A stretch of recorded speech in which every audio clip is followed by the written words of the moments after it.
보물이 되는 지식을 찾아 떠납니다. 펼쳐라 보물지도. 네, 두 분은 조선이라는 나라를 생각하면 어떤 이미지가 먼저 떠오르시나요?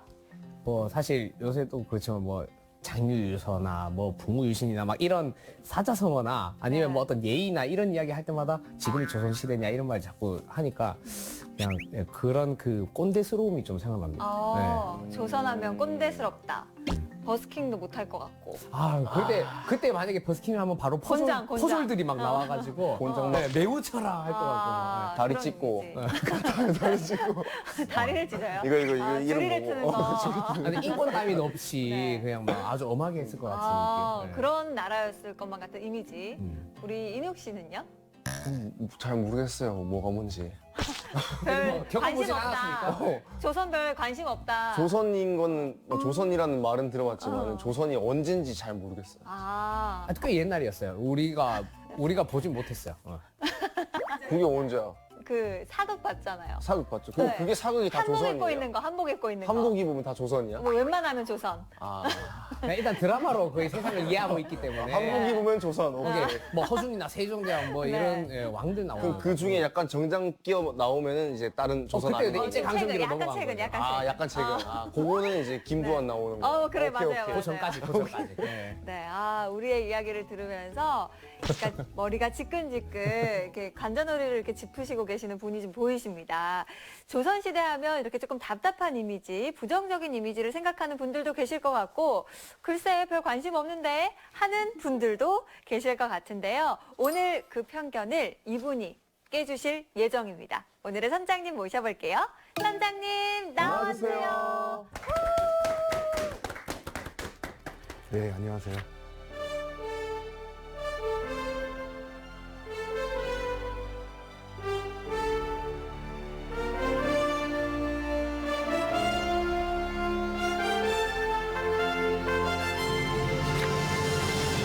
아니 선생님 저희 이야기 들으셨잖아요. 조선시대에 대한 이미지가 지금 이렇거든요. 무관심하거나 약간은 부정적이거나.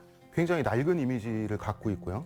그 보수적이고 원리 원칙을 지키고 깝깝한 거 있잖아요. 네. 남녀 칠세 부동석. 근데 또 나쁜 이미지 중에 전쟁을 잘 못하는 맞아.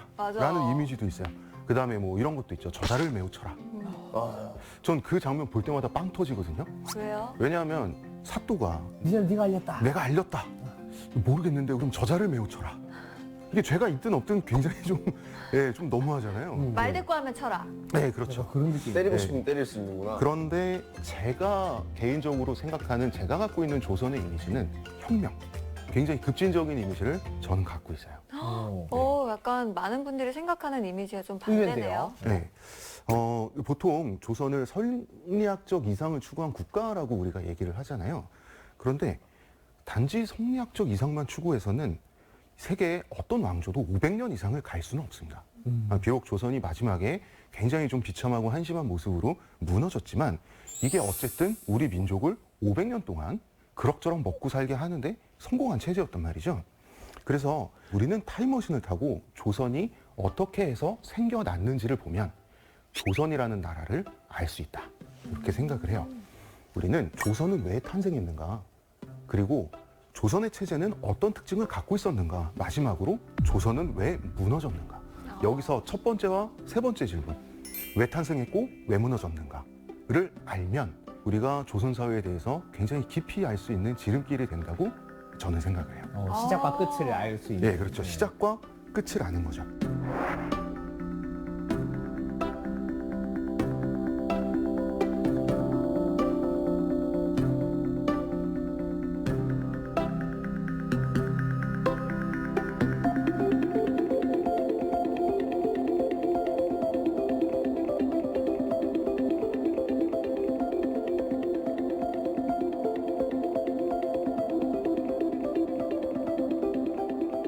조선을 만든 사람들이 있죠.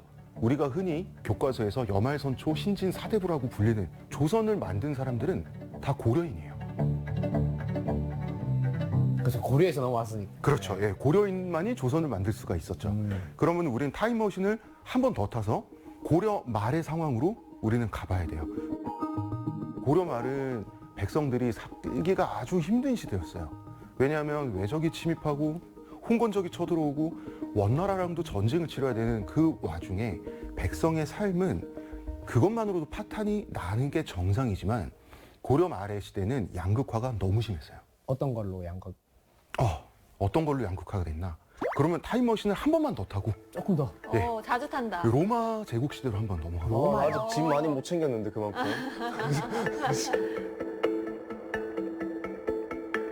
자, 로마가 포에니 전쟁에서 카르타고를 상대로 승리하고 지중해의 패권을 잡죠. 그런데 카르타고와의 전쟁은 정말 문명과 문명을 걸고 싸운 전쟁이었어요. 120년 동안 싸웠습니다. 그리고 카르타고 문명이 다시는 되살아나지 못하도록 카르타고 내에 있는 모든 농토에 다 소금을 뿌렸습니다. 다시는 농작물이 자라지 않도록 하기 위해서. 민족 말살을 한 거네요, 진짜로. 그렇죠. 민족 말살뿐만 아니라 카르타고의 역사도 거의 전해지는 게 없어요. 자, 그런데 어쨌든 우리도 지금 남자들은 군대 갔다 오잖아요. 예, 로마 남자들도 군대를 갔다 왔어요. 복무 기간이 20년이었어요. 20년. 예. 근데 로마의 남자들은 기본적으로 사냥꾼도 아니고 어부도 아니고 기본적으로는 농부예요. 농사 짓는 사람들이에요. 이 농사꾼들이 나이가 돼서 이제 10대에 전쟁터에 가요. 그러면은 20년 동안 싸웁니다. 그들이 야만족이라고 부르는 사람들과. 그럼 돌아와요. 나이 40이 됩니다. 그때 20년 동안 방치됐던 아버지한테 물려받은 농지를 다시 갈아엎어서 거기서부터 농사를 짓기 시작을 해야 되겠죠. 그러니까 나이 40이 돼서 사회생활을 하는 거예요. 요즘으로 치면 환갑이 다 돼서 그래서 노년기에 접어들어서. 네, 노년기에 거의 접어들어서 본격적으로 경제활동을 시작을 하게 되는 건데 그때도 다 징집제였어요, 로마도? 로마는 시민병 싹 다 징집이죠. 자, 그런데 이 사람들이 계속 가난해져서 마지막에는 노예로 전락하게 됩니다. 어떤 일이 생겼냐면 로마가 정복전쟁을 하면 패배한 국가나 민족들이 그 사람들이 전쟁포로가 되지 않습니까? 전쟁포로가 돼서 로마에 끌려오면 뭐가 됩니까? 노예가 되죠. 네. 그러면 로마 안에 노예들이 넘쳐날 거 아닙니까? 노예가 넘쳐나면 수요 공급 법칙에 의해서 노예 가격이 떨어지겠어요? 높아지겠어요? 싸죠. 네. 엄청 싸지죠. 이 싼 값의 노예들을 로마의 소수의 부자들이 대량으로 사들입니다. 대량으로 산업이로요? 그렇죠. 그리고 전쟁을 오래 하게 되면 원래 농토를 갖고 있던 농부들이 싸우다가 죽겠죠. 네. 그 농토도 싸게 사들여요. 그래서 대농장을 만듭니다. 그리고 거기에 노예들을 투입을 해서 정말 대량 생산하게 되는 거예요. 농작물을. 그러면 내가 평범한 로마 군 일개 시민이면 군대 갔다 와서 한 이만한 밭대기에서 로메인 상추도 키우고 그다음에 뭐 보리도 키우고 밀도 키우고 하면 곡물 시장에서 경쟁이 안 돼요. 가내 수공업이 공장하고 경쟁할 수 없어요.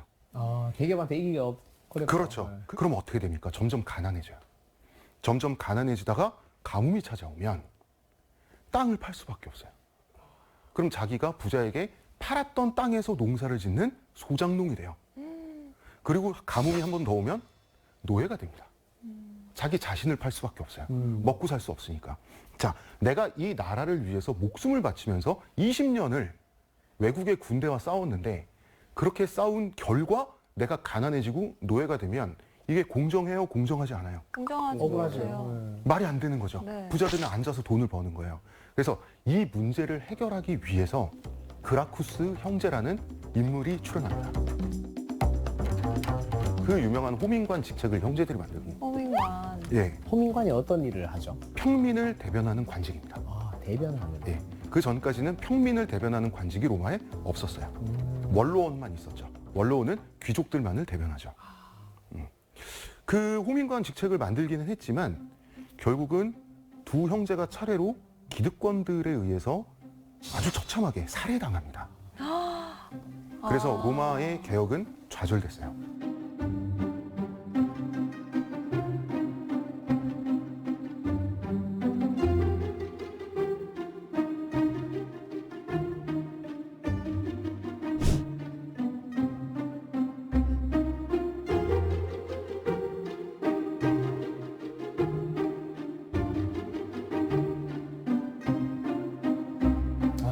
예.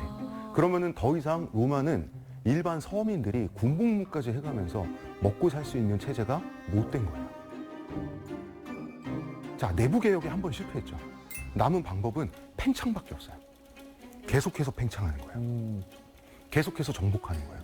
그래서 점령지의 부와 농작물과 노예들을 계속해서 착취하는 거예요. 그러면은 뭐가 생깁니까? 남아 도는 외국산 밀로 만든 빵이 생기죠. 네. 어차피 서민은 계속 가난할 수밖에 없게 됐으니 이 빵을 제공하는 거예요.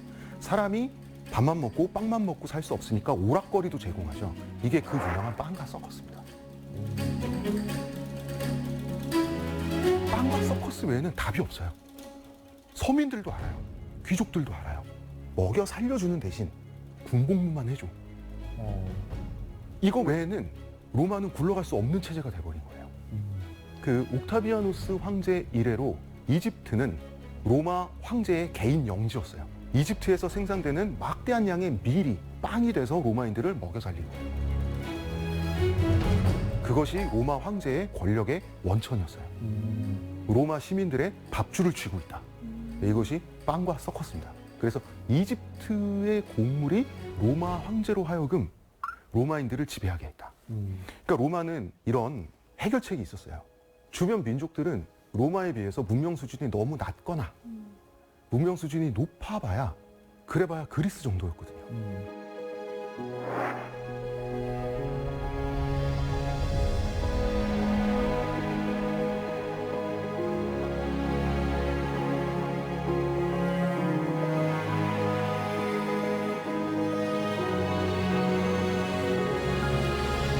고려로 다시 돌아오면 고려도 로마와 사정이 비슷했어요. 고려 말에 얼마나 양극화가 고려 왕조 400년 동안 진행이 됐었냐면 우리 사극에 보면 고려 말에 권문세족이라는 단어들이 나옵니다. 저 권씨인데 안동권과도 고무세족의 하나였다고 들었는데. 맞습니다.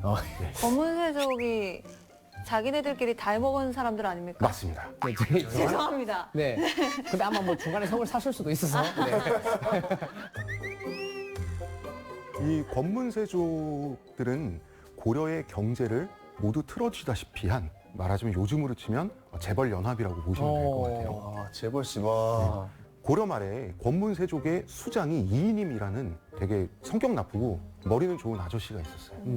이이님이 소유한 땅이 산맥과 강을 경계로 했다고 기록이 되어 있습니다. 거기서 수많은 노비들을 거느리고 대농장을 운영한 거죠. 자, 엄청나게 넓은 땅에 엄청나게 많은 노예를 투입해서 많은 작물을 생산하는 거, 그런 농장을 라티푼디움이라 그래요. 라티푼디. 라티푼디움? 그런데 라티푼디움에는 현대도 있어요. 브라질의 커피 농장, 가도 커피밭. 엄청 크게. 예. 그리고 거기서 일하는 노동자들은 사실상 노예나 다름이 없죠. 하루 임금이 1,500원. 맞아요. 정말 저임금으로. 예, 거기 기계를 들여놓지 않는 이유들이 있어요. 대농장주들이. 기계를 돌리는 전기값보다 인건비가 싸기 때문에. 필리핀 다바오의 바나나 농장. 가도 바나나만 있는 정글지대 그리고 산악지대에서 바나나를 따는데 안전장비란 존재하지 않고요. 맨발을 신고 노동자들이 엄청나게 많은 양의 바나나를 수확합니다. 그 사람들은 1년에 바나나를 정작 한 개도 먹지 못해요. 그들에게는 바나나가 너무 비싼 식물이에요. 따면서 몰래 좀 먹지. 예, 이런 게 라티푼디움인데, 자, 라티푼디움 얘기를 한 이유는 고려 말의 상황도 라티푼디움이었다는 거예요. 브라질은 너무 땅이 풍요로워요. 아르헨티나의 팜파스 일대 너무 땅이 풍요롭죠. 제가 이 말씀을 드린 이유는 라티푼디움 농업이 굴러가는 곳은 공통적으로 굉장히 풍요로운 곳이에요. 그래야지 그 노예 노동을 수용할 수가 있는 거예요. 그 환경이. 한반도는 옛날부터 척박하고 산지가 대부분이고 그나마 있는 평야에서도 굉장히 곡물의 생산성이 떨어지는 나라였는데, 옛날부터 우리나라가 라티푼디움을 견딜 수 있느냐? 한반도는 라티푼디움을 백성이 견딜 수 없는 땅인데 라티푼디움 체제였다는 게 문제예요. 이미 문제가 있었네요. 이미 문제가 있었어요. 한반도가 얼마나 척박한데요. 그래서 바로 이러한 문제를 해결하려면 로마 같은 경우는 안 되겠어. 정복전쟁 하다 생긴 내적 모순 계속 정복을 하는 걸로 해결해요. 팽창하자. 예. 고려가 정복전쟁을 누구한테 하죠? 중국을 정복하나요? 내부 모순을 해결하기 위해서. 네. 고려와 주변 세계는 로마와 주변 세계와 비교했을 때 로마는 주변 세계를 군사력으로 다 압도했어요. 문명 수준에서. 고려는 그렇지가 못했어요. 그렇기 때문에 고려는 단 한 번의 내부 개혁에 성공하지 않으면 이 한반도 문명이라고 하는 게 더 이상 지속될 수 없다라는 문제의식을 느꼈던 사람들이 바로 신진 4대부들이었어요.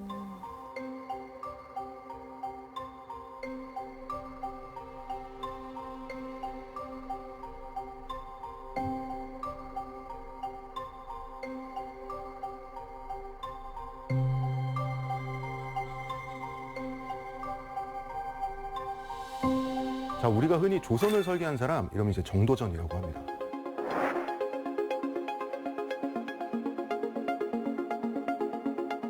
자, 이제 고려 말에 우리나라는 이 농지가 인구를 부양할 수 있는 첫 번째 한계가 끝났어요. 조선은 어떤 나라가 돼야 되느냐? 이 한정된 지극히 적은 농업 생산량을 가지고 500만 명 이상의 인구를 먹여 살리게 하려면 양극화를 없애야 되는 거예요. 그러니까 전국에서 생산된 쌀, 보리 이런 곡물을 어떻게 전국에 있는 모든 사람들이 골고루 나눠 가질 수 있을 것인가. 부의 재분배. 조선은 부의 재분배를 위해서 탄생한 나라예요. 저 때 이미 권문세족이 땅이며 곡물이며 이런 것들을 다 차지하고 있을 때니까 네. 이거를 다시 재분배를 시키자 하는 필요한 시점에서 등장했다는 거죠. 그렇죠. 그래서 저는 꼭 정도전이 아니었더라도 네. 30년 후든 40년 후든 그와 비슷한 생각을 하는 사람은 나타났을 거라고 생각해요. 우리 공자, 이 논어가 있고 맹자라는 고전이 있지 않습니까? 공자 맹자. 네, 공자 맹자 할 때 맹자는 당시에는 마르크스의 자본론 같은 새빨간 책이었어요. 근데 그 정몽주가 정도전에게 몰래 이 맹자를 넣어줘요. 맹자는 이 급진적인 혁명 사상이 담긴 책이거든요. 그래서 정도전이 그 맹자를 탐독하면서 이 사람이 그때 처음 이 세상을 뒤집어 엎어야겠구나 라고 하는 그 혁명가가 되기 시작을 합니다. 자극받았네요. 네, 굉장히 자극받았죠. 그래서 조선 성리학의 기본 근간은 맹자예요. 네. 자, 그래서 이 신진 사대부 세력은 이성계와 손을 잡죠.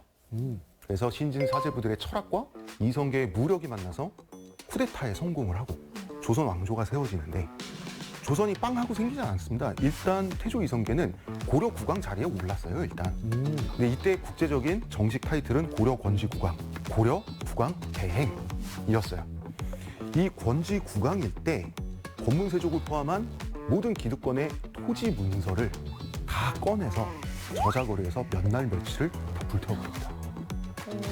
토지 소유권을 다 없애버립니다. 지금 민서를 다 없애버렸네요. 네, 그때 반발이 없었나요? 반발이요? 네. 아니, 그러니까 이성계가 필요했죠. 이성계는 당시 동아시아에서 싸움을 제일 잘하던 아저씨였어요. 그러니까 이성계가 필요했죠. 예, 이성계 없이 그런 거 하려고 했다가 이 사람들 다 유배 한 두세 번씩 다 갔다 온 사람들이에요. 이 신진 사대부들이. 예. 그래서 이 토지 소유권, 이 부자들의 토지 소유권을 다 불태워서 없애버린 후에 1392년에 조선이 정식으로 건국됩니다. 그 조선은 혁명에 의해서 태어난 굉장히 급진적, 사회주의적인 국가예요.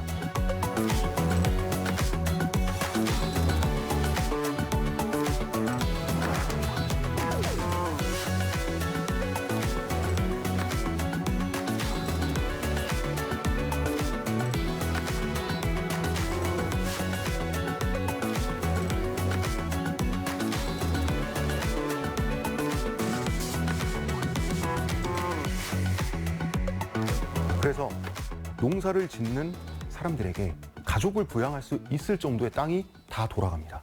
정말 그 약간 공산주의적인 발상으로 쫙 뿌린 그런 느낌인가요? 맞습니다. 예. 그러니까 경자유전이라는 말이 있습니다. 사자성어 중에. 그 땅에서 농사를 짓는 바로 그 사람이 농사 짓는 그 땅을 소유하는 것이 옳다라고 하는 게 경자유전이라는 말이에요. 경자유전의 이상이 우리나라에서 첫 번째 실현됐던 때가 바로 조선의 건국이었어요. 조선 말이랑 상당히 다르네요. 그래서 조선의 재분배 혁명이라고 하는 것은 갑자기 전국에 있는 자영업자들이 다 건물주한테 세 내면서 건물세 내면서 장사하고 있지 않습니까? 갑자기 그 매장 공간이 자기께 되는 거예요. 그리고 갑자기 가난한 사람들이 월세에 살고 있었는데 그 집이 갑자기 자기 집이 된 거고요. 모든 가족에게 자가주택이 갑자기 마련된 거예요. 그 정도로 굉장히 급진적이고 지금 우리로서는 상상하기 힘들 정도의 대변혁이었던 거예요. 그래서 우리가 프랑스 혁명이니 영국의 명예혁명이니 하는데 20세기 이전에 전 세계에서 이토록 급진적인 혁명은 없었어요. 조선혁명이 가장 급진적인 혁명이에요. 아니, 저는 이걸 조선을 혁명이라고 말하는 자체가 되게 신기합니다. 저는 이런 표현을 처음 들은 것 같아요. 지금 고려에서 조선으로의 이행은 조선 사회에서 지금 현대 사회로 바뀌는 것만큼의 엄청난 차이였어요.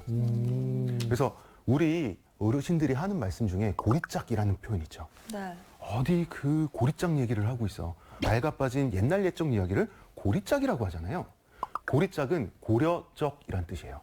왠지 그런 느낌이 나더라고요. 고려일 때 조선인들이 생각하기에 조선은 근대 국가고 고리짝은 거기는 전근대 시대인 거예요. 지금 우리가 고리짝 이야기를 예, 헬조선이라고 말하는 것과 비슷한 거예요. 고리짝이 고리타분함을 표현하는 대명사격인 단어인 것은 조선 초기에 고려인이었다가 조선인이 된 사람들이 얼마나 사회 변화를 크게 느꼈는지를 알 수가 있어요. 단순히 왕조가 교체된 게 아닙니다. 그런데 이 조선을 세운 신진 사대부들은 대부분 단 한 명의 제자였어요. 목은 이색이라고 하는 유학자였어요. 이색. 이색.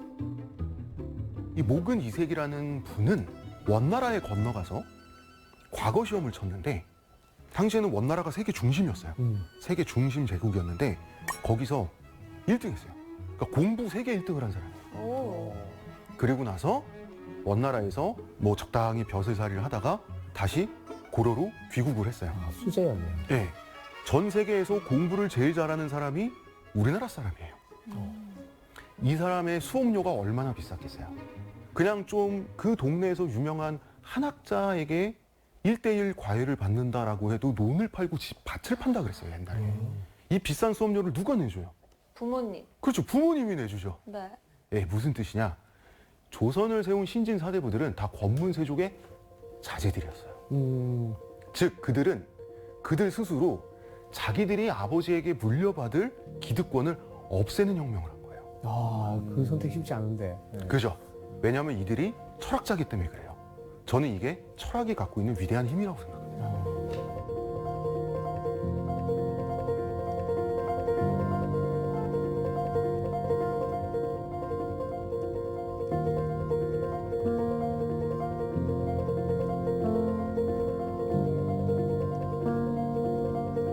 현대인은 현대인의 관점을 가지고 과거를 해석해요. 뭐 저는 세대 구분을 하면 X세대인데 저도 X세대의 기준으로 MZ들을 판단을 하죠. 그러니까 꼰대 소리를 듣죠. 그러니까 현대인도 사실은 조선인들에 대해서 꼰대짓 하고 있어요.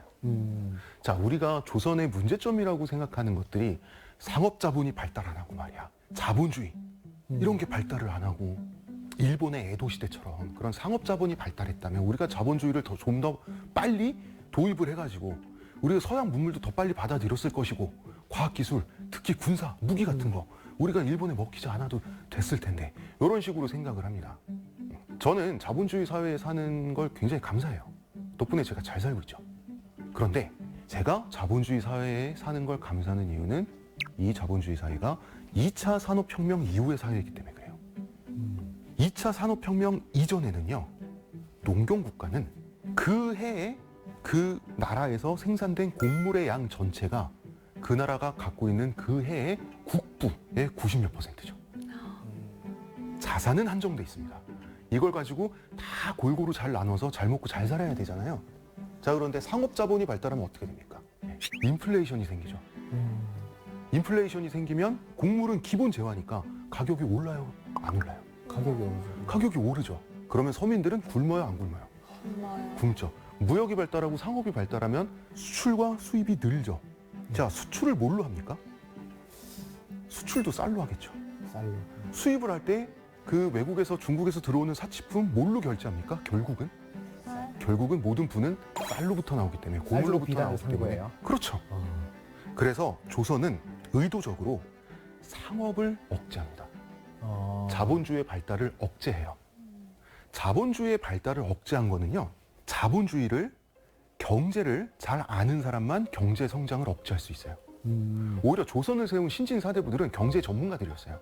본인들이 갖고 있는 경제적 지식으로 경제 성장을 인위적으로 억제한 거예요. 그런데 이게 세대가 계속 지나면서 시간이 흐르면 어떤 현상이 일어나냐면 조선의 사대부들은 나중이 되면 경제를 정말로 모르는 사람들이 돼요. 그런 부작용도 있었던 거죠.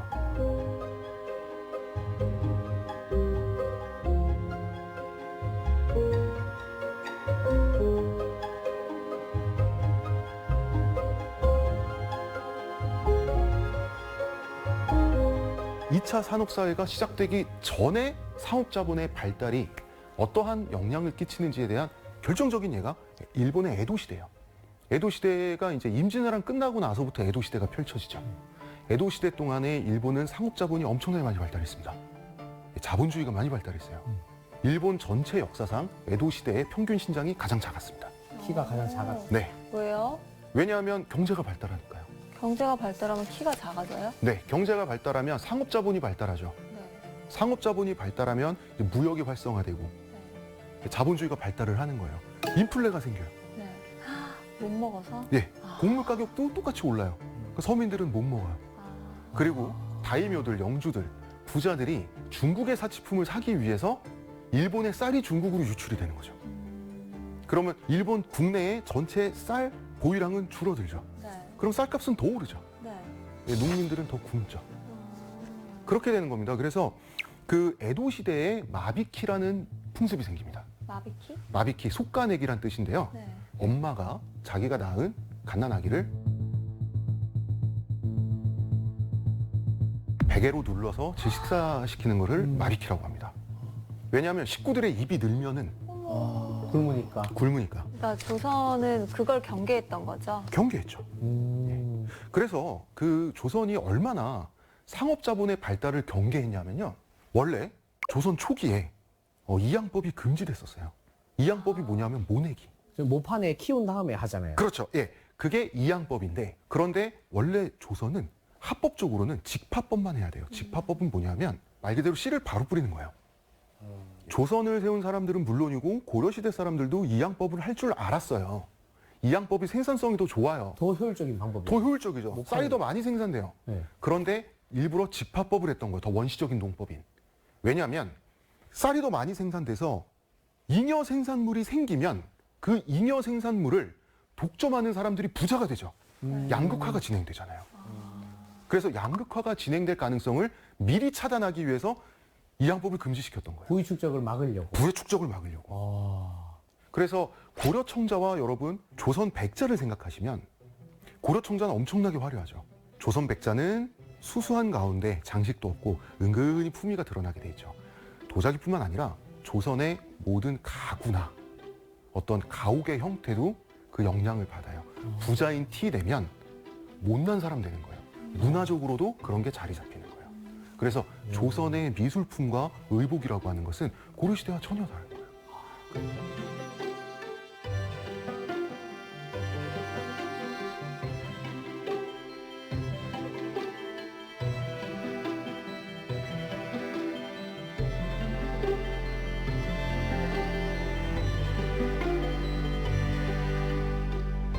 당시는 복지의 대부분이 먹고 사는 거잖아요.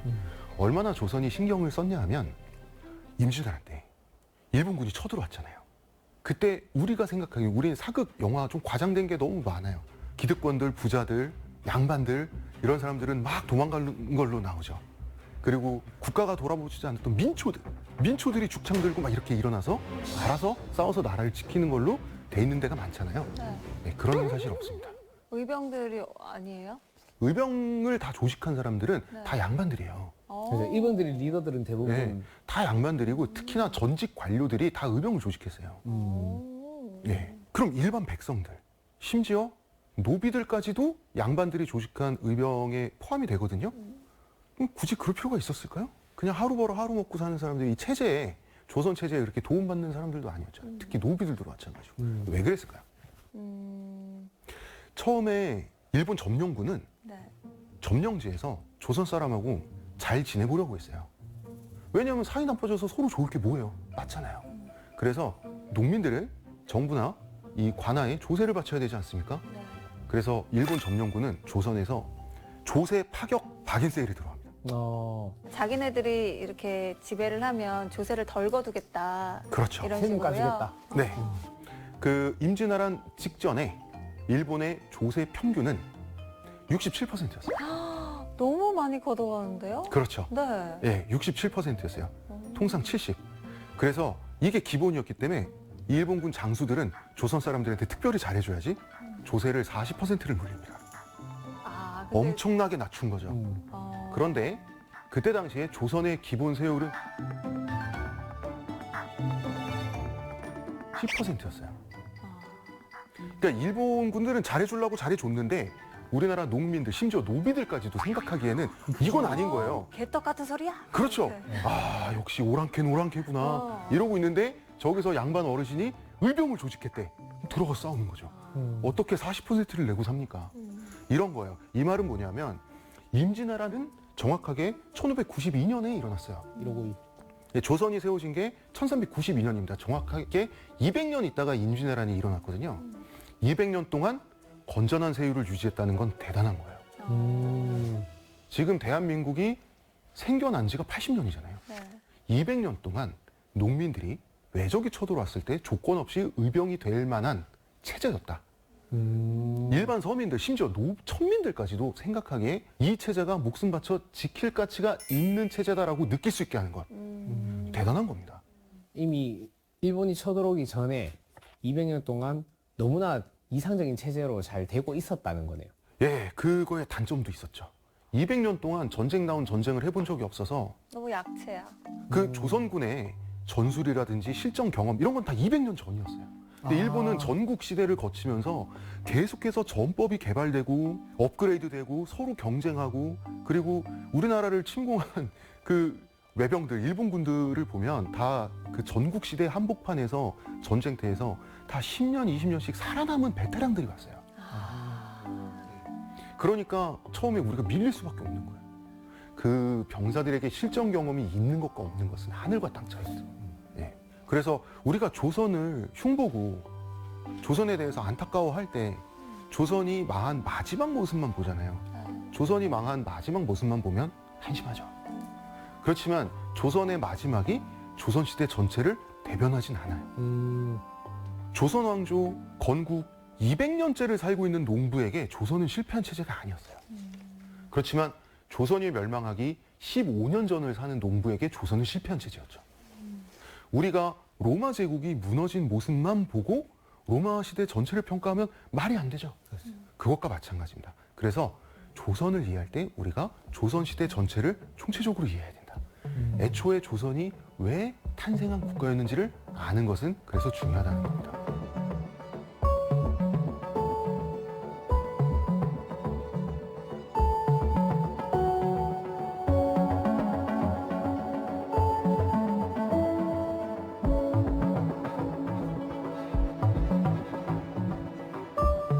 자, 그런데 이 조선은 결국 무너지게 됩니다. 우리는 단지 이제 서구 열강의 침입부터 시작된 외세 침략 때문에 조선이 무너졌다라고 생각하는데 맞는 말이죠. 그런데 사실 조선의 몰락은 내부의 균열로부터 비롯이 됐습니다. 한 사회가 돌이킬 수 없을 정도로 바뀔 때는 그것은 언제나 경제적인 문제로 바뀝니다. 먹고 사는 문제 때문에. 자, 조선은요, 1670년과 1671년 두 해에 걸쳐서 경신대기근이라고 하는 절망적인 기근을 맞습니다. 완전 흉작. 흉작인 정도가 아니고요. 쌀이 전멸했고요. 보리가 전멸했고요. 우리나라에 거의 나지 않는 밀도 전멸했어요. 그리고 모든 농사가 다 망했을 때 마지막으로 짓는 곡물이 피예요. 그래서 옛말에 피죽도 못 먹는다는 말이 있어요. 예, 피도 전멸했고요. 자, 못 먹으면 어떻게 됩니까? 면역력이 떨어지고, 면역력이 떨어지니까 이제 감기 같은 거 걸리고 이제 전염병이 도는 거예요. 겨울에 추위를 막으려면 솜옷을 입어야죠. 예, 솜은 목화를 따야지 솜이 되죠. 예, 목화도 전멸했습니다. 그래서 조선 사람들이 역사상 처음이자 마지막으로 집단적으로 남의 묘를 파기 시작해요.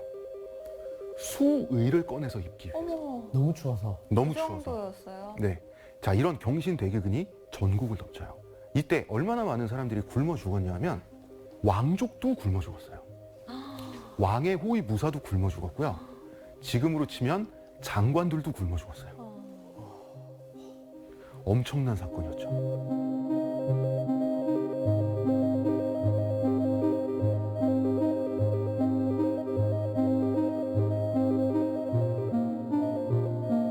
자, 그렇게 경신대기근이라고 하는 어마어마한 폭풍이 지나가게 됩니다.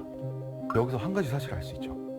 재상도, 부자도, 왕족들도 굶어 죽었다는 건 무슨 뜻이에요? 재물을 축적하지 않았다는 뜻이에요. 창고에 쌀과 보리와 좁쌀을 쌓아두지 않고 있었다는 뜻이에요. 어떤 뜻일까요? 자, 쌀을 쌓아두면 어떻게 돼요? 쌀의 유통량은 줄어들죠. 네. 그럼 쌀값은 어떻게 돼요? 올라가. 올라가죠. 쌀값이 올라갔을 때 내 쌀을 팔면 나는 부자가 되죠. 네. 일부러 재산을 축적하지 않고 있었던 거예요. 쌀을 쟁여두지 말자. 곡물을 쟁여두지 말자. 곡물을 쟁여두는 것은 백성을 괴롭히는 것이다. 백성이 먹고 사는 걸 방해하는 거기 때문에. 이 조선의 기득권, 지배층은 적어도 경신대기근 이전까지는 나름대로 조선이 탄생한 그 이유가 갖고 있는 도덕성을 갖고 있었던 거예요. 대단한 거예요. 250년이 넘는 시간 동안 그걸 갖고 있었다는 건 대단한 겁니다.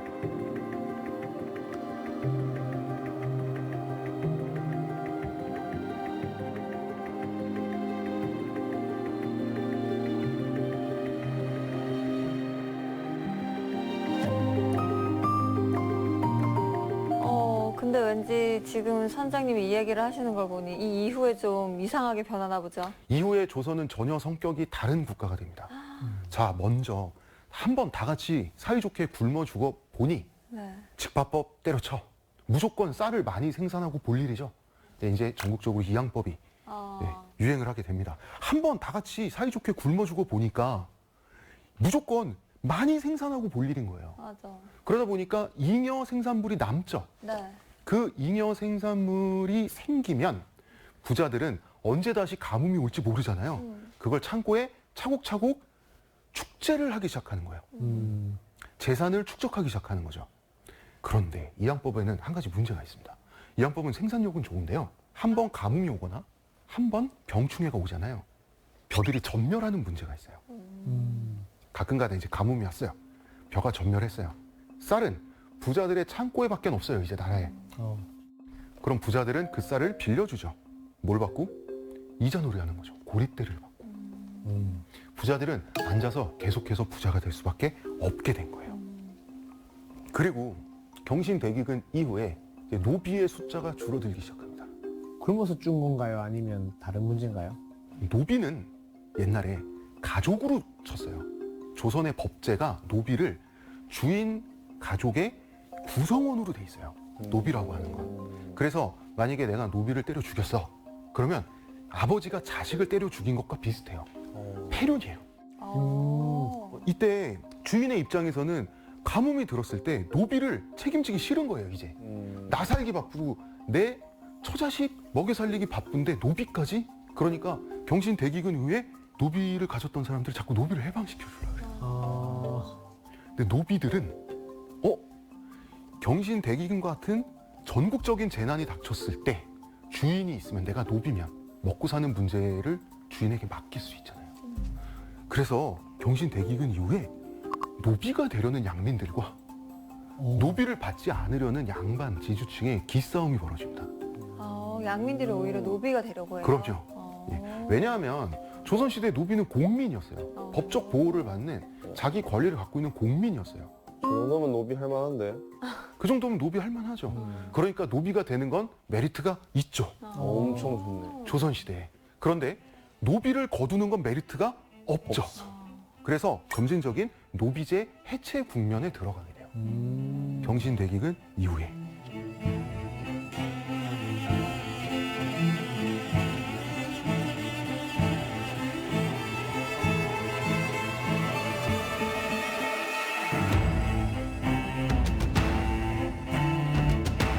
그러면은 노비 없이 내가 부자라서 일 안 하고 그냥 먹고 살고 싶은데 일 안 하고 떵떵거리고 살고 싶은데 노비가 없으면 누가 일해주지?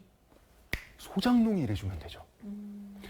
자, 복잡하게 내가 대농장을 소유하고 관리하고 경영하고 노비들을 부려가면서 그러다가 농사 실패하면 다 내 책임이고 내가 손해 감수해야 되잖아요. 그러지 말고 나는 땅 소유권만 갖고 있고 그 땅을 땅 없는 농부한테 빌려주면 되죠. 임대. 임대를 하는 거죠. 그럼 소장농은 자기가 생산한 소출에서 40%, 50%, 60%를 떼줘야 되니 아무리 지주가 미워도 열심히 일해야 자기도 먹고 살 수 있죠. 그러니까 자기는 이제 안방에 누워서 가만히 있으면 돼요. 일도 소장농이 대신하는 거예요. 노비를 뭐하러 부릅니까? 이렇게 편한 방법이 있는데 지주 입장에선 꿀이죠. 그 와중에 조선은 계속해서 인구는 늘어요. 그런데 한반도라고 하는 땅은 농사를 지었을 때 땅의 영양분이 계속해서 쓸려 나가는 사라지는 안반 구조로 가 있어요. 즉 조선은 메서 스트랩에 걸리게 됩니다.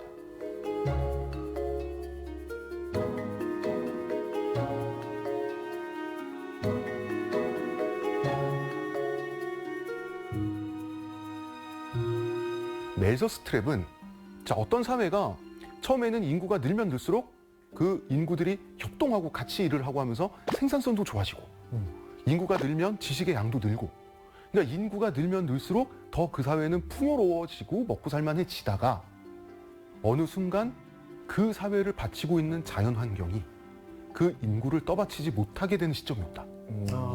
한도초가 와. 네. 그렇죠, 그렇죠. 그러면 그 사회는 멸망에 치닫는다. 이게 멜서 스트랩이에요. 멜서 스트랩 이론은 현재는 폐기됐습니다.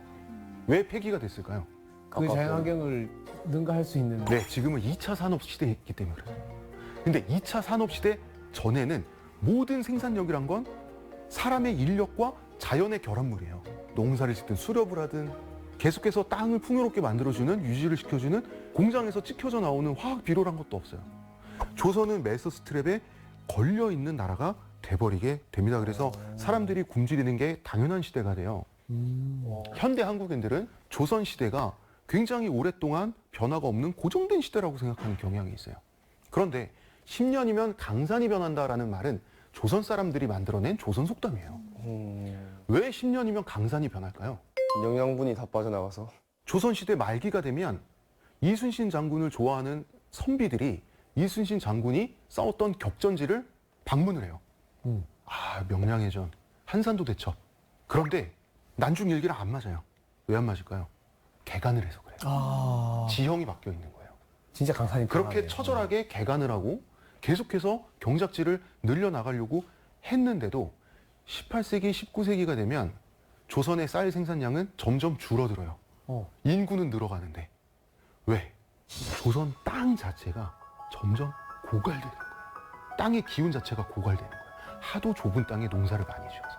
거기다가 지금 말씀드렸던 양극화. 그래서 이사벨라 버드 비숍 여사는 조선 말에 조선을 방문해서 이런 말을 했습니다. 조선하는 착취하는 사람과 착취당하는 사람 오직 두 종류의 사람만 있다.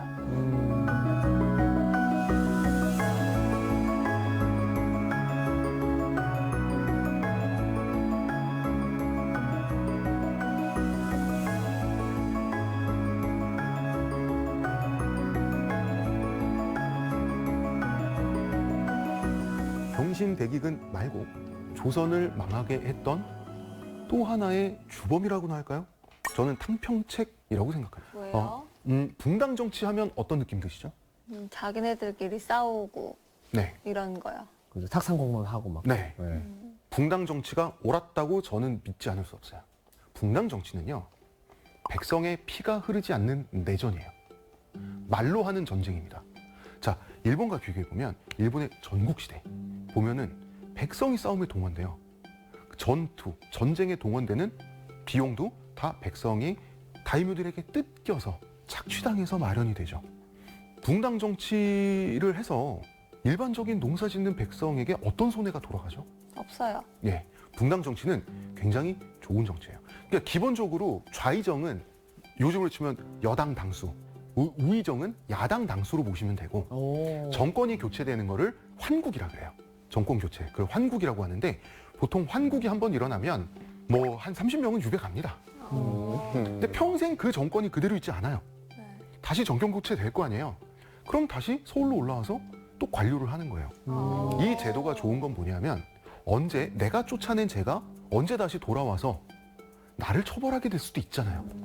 그렇기 때문에 심한 부정부패, 심한 잔인성은 가지고 있을 수 없게 된 거예요. 함부로 막 하지 못해. 함부로 못했다. 즉 붕당 정치는 말로 하는 내전인데 서로가 서로를 선을 넘지 않도록 견제하는 내전이에요. 그런데 그걸 없애버렸네. 영조는 붕당을 없애버렸죠. 그 과정은 비효율적이라고 생각한 거예요. 실제 영조가 느끼기엔 비효율적이 없겠죠. 영조는 엄청 무서운 사람이었어요. 그 카리스마적인 인물이었잖아요. 그래서 영조는 신하들이 이 사람을 되게 무서워했기 때문에 영조는 아유 붕당 정치가 왜 필요해? 그냥 내가 시키면 다 그냥 일렬 종대로 서서 따라하란 말이야. 통했어요. 영조 다음에 정조 때에 이르러서 정조는 영조만큼 무서운 사람은 아니었지만 정조는 조선 4대 천재가 정조잖아요. 이 사람이 워낙 천재이기 때문에 붕당 정치 없어도 탕평책만으로 자기가 다 할 수 있었어요. 자, 붕당, 정당이 없어지면 요즘으로 치면 대통령 독재가 되는 거죠. 그러니까 모든 것을 왕이 책임지고 왕의 권한 아래에 있는 것은 그런 제도는 정말 뛰어난 강력한 왕이 있을 때만 통해요. 그 다음 왕들은 영조처럼 무섭지도 않았고 정조처럼 천재도 아니었어요. 평범한 사람들이었어요. 순조. 이런 사람들이 그 탕평책이 갖고 있는 강력한 왕권을 풀로, 맥스로 활용하지 못하면 결국은 붕당이 없어진 상태에서 일당 독재가 되게 됩니다. 노론 일당 독재가 되는 거죠. 왕을 노론이 대체하는 거예요. 그리고 노론 내에 당내 투쟁에서 최종적으로 안동 김씨가 승리하면서 세도 정치가 시작돼요. 안동 김씨. 네. 자, 붕당 정치가 사라지고 세도 정치가 시작되니까 견제가 없어져요. 이제는 선을 지킬 필요가 없어요. 선을 시계 넘기 시작하죠. 국가를 사유화하고 매관매직을 하고 나라가 망하기 시작해요. 조선은 100년도 안 되는 시간 동안에 망할 준비를 마친 나라가 돼요.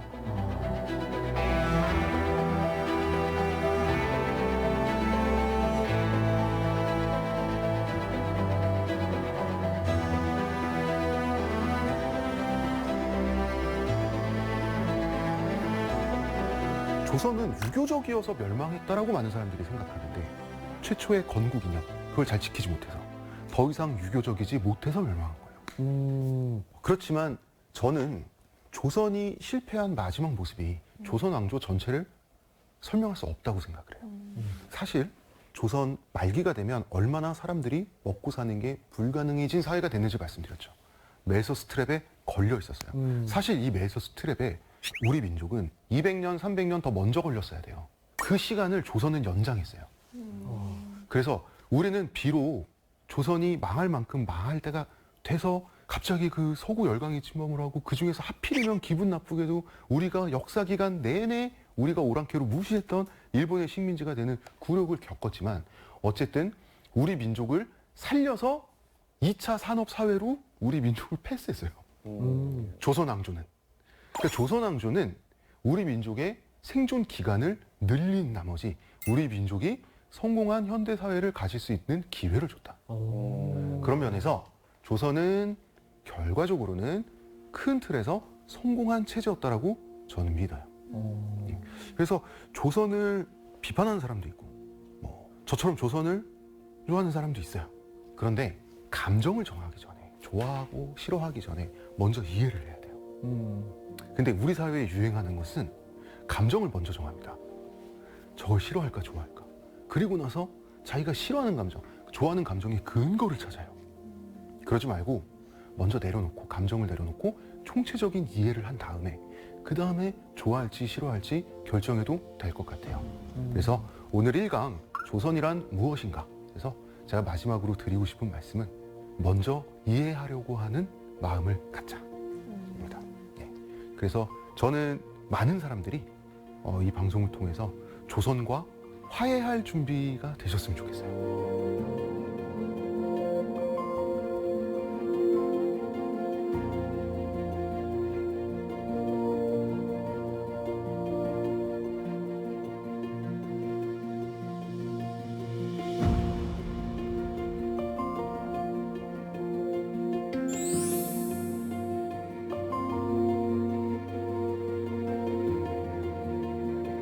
아니 이렇게 약간 조선에 대해서 부정적인 선입견이 있는 분들은 또 오늘 강의를 듣고 새로운 조선을 발견할 수 있었을 것 같고 또 조선에 좀 무관심했던 분들도 오. 아 우리의 과거인 조선은 그런 나라였구나 하는 관심이 나 지금 되게 좋게 인식됐거든요. 지금 조선. 관심이 좀 가지요. 되게 네. 지금 내 머릿속에 좋게 조선은 좋은 거야.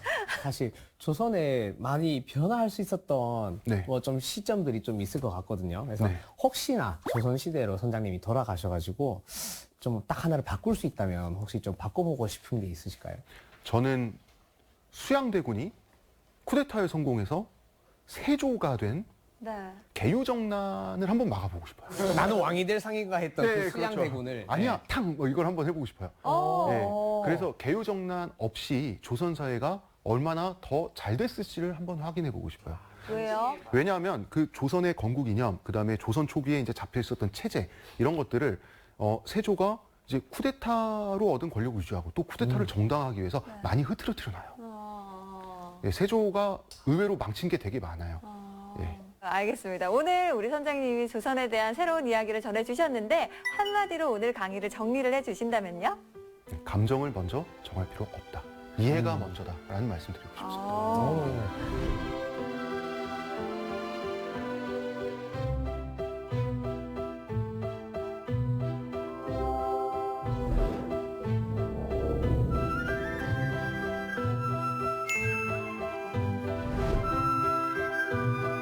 조선을 판단하기 전에 이해부터 하자.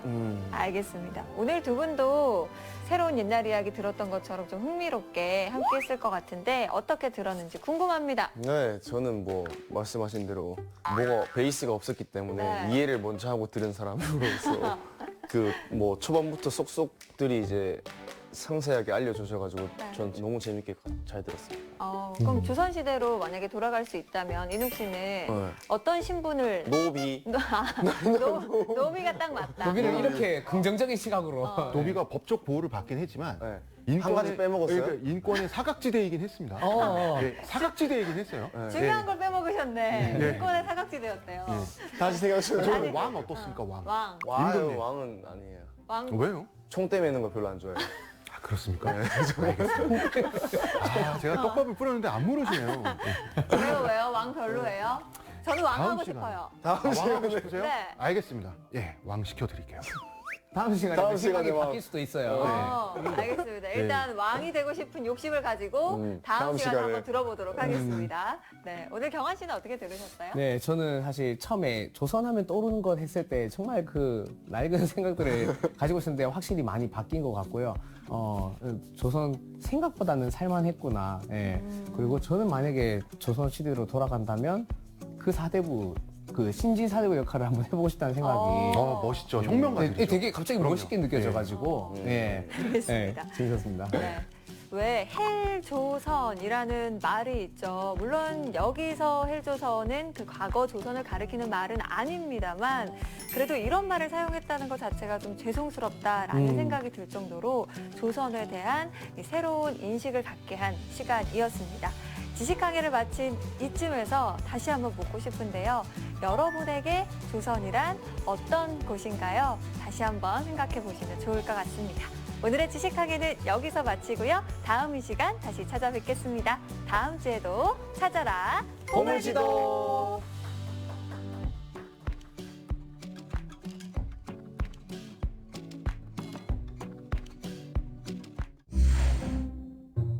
왜야? 왜야? 100분 토론을 하루에 3번이요? 예. 야, 잠은 나는 언제 자냐? 집에를 좀 가거라. 조선의 왕은 공무원이었습니다. 왕이면 그냥 무조건 왕 아닙니까? 우리 한국은 민원의 나라죠. 그리고 이 민원의 특징은 조선 시대부터 이어져 내려오는 전통이에요. 북대리고 막 어. 억울함을 호소하는. 조선 최고 맛집이에요. 아, 웨이팅이 6개월이었어요. 그리고 계속 붙여. 내 말 좀 들어주시옵소서. 왕을 괴롭혀도 됩니까? 괴롭혀도 되는 사회가 조선이었어요. 스트레스. 그러면은 조선의 왕은 권력이 강했을까요? 약했을까요? 약하죠. 복지가 없사옵니다. 되게 불쌍해. 그런데 실무능력, 이 실권은 왕이 세계 최고였어요. 조선 왕이. 과연 향원이는 왕을 계속 하고 싶을 수 있을 것인지. 생각을 바꿀 것인지. 두구두구두구두구.